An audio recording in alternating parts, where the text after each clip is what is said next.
This episode of Agenda Edina is our 200th show. We began this program in August of 2008 and thought it a good time to look back at how the show and the city have changed over the past decade. Looking back at our first show in 2008, the quality now looks a little outdated.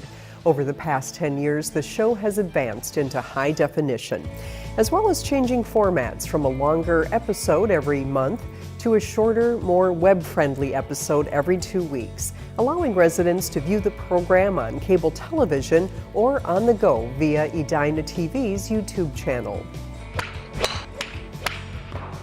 To allow even more access, the City of Edina began posting Agenda Edina segments on Facebook. Since we began, Agenda Edina stories have been viewed approximately 270,000 times on Facebook. Believe it or not, the most watched story was in April of 2015, when the City Council voted to allow residents to keep hen chickens on their properties. Over the years, we've covered stories ranging from changes in City Hall administration and policy to special events and the growth across the city.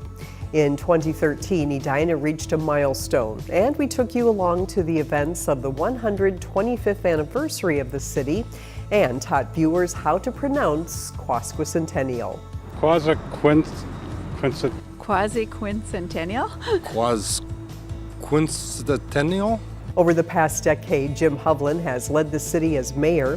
However, the City Council has changed, and we've helped to keep the community informed after every election. We've been governing the suburbs outside the urban core. And speaking of Mayor Hovland, we brought you along to see him perform with the Singing Mayors, a group of local mayors expressing their views on comprehensive transportation for a fundraising event.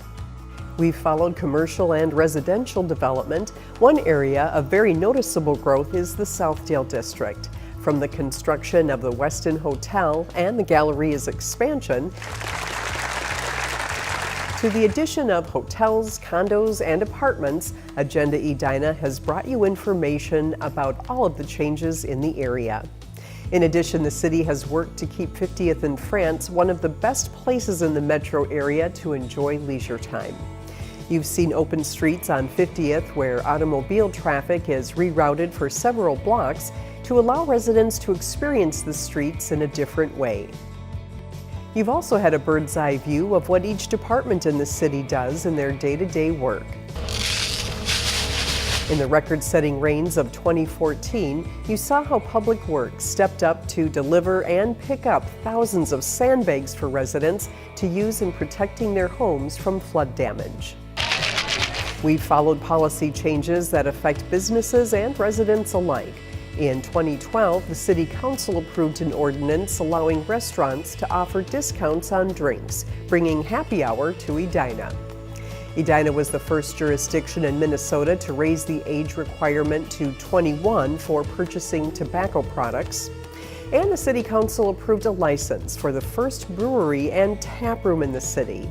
We've shared the plans for road work as Highways 100 and 169 impacted navigation around and near the city. 1, 2, 3! When it comes to sports and outdoor fun, we've seen a lot of growth, such as the opening of Braemar Field and Braemar Arena's backyard rink. And Super Bowl 52 brought a big event to Braemar Field.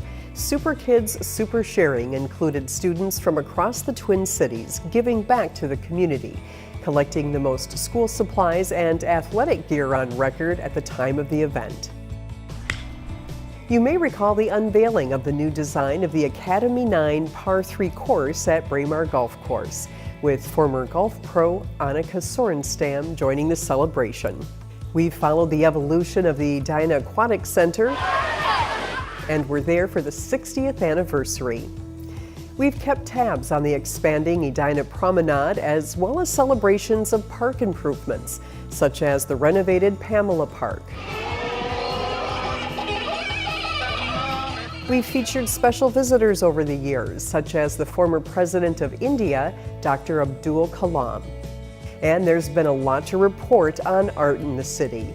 From festivals and special events at the Edina Art Center to the creation of the Bronze Veterans Memorial sculpture. As you can see, it's been quite a busy 10 years. We hope you enjoyed this trip down memory lane, and we thank you for being part of our journey. We look forward to bringing you many more episodes about the actions taken at City Hall that affect you most.